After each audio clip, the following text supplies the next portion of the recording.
Halo semua, selamat datang kembali di MI Tech bareng saya Fadil. Buat yang baru mampir di segmen ini, kalian bisa tonton penjelasannya biar kalian gak bingung atau salah paham sama segmen ini. Link video ada di pojok kanan atas. Kebetulan harga dari CPU AMD Ryzen lagi turun-turunnya, dan kali ini saya akan kasih rekomendasi racikan rakit PC dengan tema buat mahasiswa atau kantoran, dan juga powerful dari segi CPU. Dengan budget 5 jutaan, menurut saya racikan ini cukup terjangkau buat kalian yang butuh PC murah tapi performa di atas rata-rata. Dan yang terpenting di rakitan kali ini opsi untuk upgrade sangat luas. Oke, langsung aja.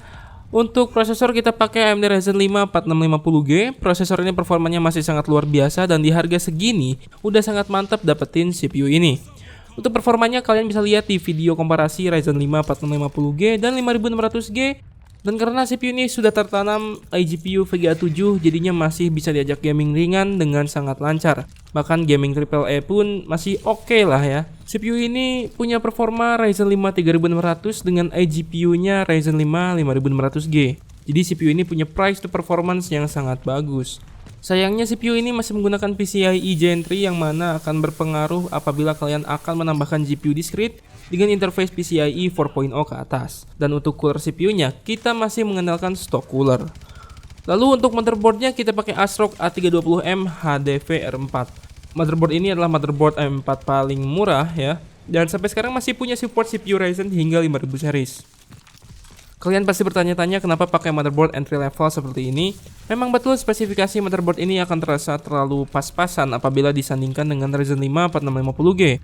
Namun karena kita menekan budget, jadinya motherboard ini masih oke lah untuk diajak tempur. Dan karena motherboard ini menggunakan chipset A320, jadinya masih oke untuk Ryzen 5 karena tidak kita tweak sama sekali si CPU-nya. Walaupun akan ya cukup bikin VRM-nya agak toasty ya.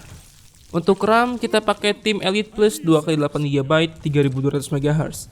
Ya, dengan memori ini kita bisa tweak si VGA 7 karena speed RAM ini yang mencapai 3200 MHz. Bisalah kita push sampai 3600 MHz dengan mudah.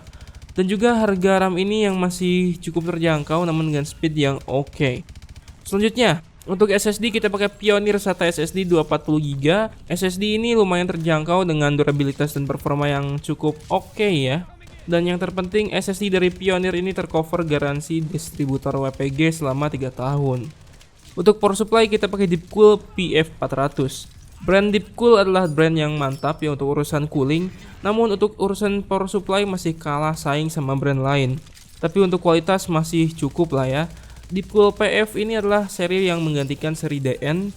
Ya sudah sangat cukup untuk sistem PC dengan integrated GPU. Punya garansi yang cukup panjang dan tentu aja dibekali fitur 80 plus wide. Untuk casing kita pakai Venom RX Kratos. Casing ini berukuran micro ATX yang tidak terlalu besar dan juga punya RGB LED strip yang adjustable dan menjadikan casing ini lebih keren walaupun murah. Sayangnya penempatan power supply-nya masih di atas, tapi untuk side panelnya sudah menggunakan tempered glass. Uniknya casing ini sudah murah, juga include fan RGB untuk exhaust. Jadi kita tinggal tambahkan satu fan 12 cm untuk intake. Total racikan rekomendasi ini berjumlah Rp5.155.000. Racikan rakit PC kali ini sebenarnya untuk opsi upgrade masih cukup banyak. Kita bisa menambahkan VGA card, storage, dan lain-lain biar performanya lebih mantap. Namun apabila kalian ingin mengupgrade prosesor, mau gak mau kalian harus ganti motherboard yang lebih tangguh pula. Untuk VGA card mungkin saya rekomendasikan si RTX 3060 ya. Namun dengan catatan harus upgrade PSU juga ke yang lebih gede kapasitasnya. Siap, segitu aja racikan rekomendasi rakit PC kali ini. Like kalau kalian suka sama video ini, dan kalau video ini bermanfaat buat kalian, share ke teman atau saudara atau kerabat atau mungkin gebetan kalian yang mau rakit PC di budget 5 jutaan. Dan subscribe ke channel ini bila konten berserta channel ini menarik dan bermanfaat buat kalian. Mohon maaf apabila ada kesalahan, komen aja di bawah biar kita bisa saling sharing, saling bantu karena saya pun di sini bukan profesional atau entusias juga. Saya Fadil, link sosmed ada di deskripsi dan di sini follow ya. Seperti biasa, see you next time. Goodbye. Come in. We gotta move.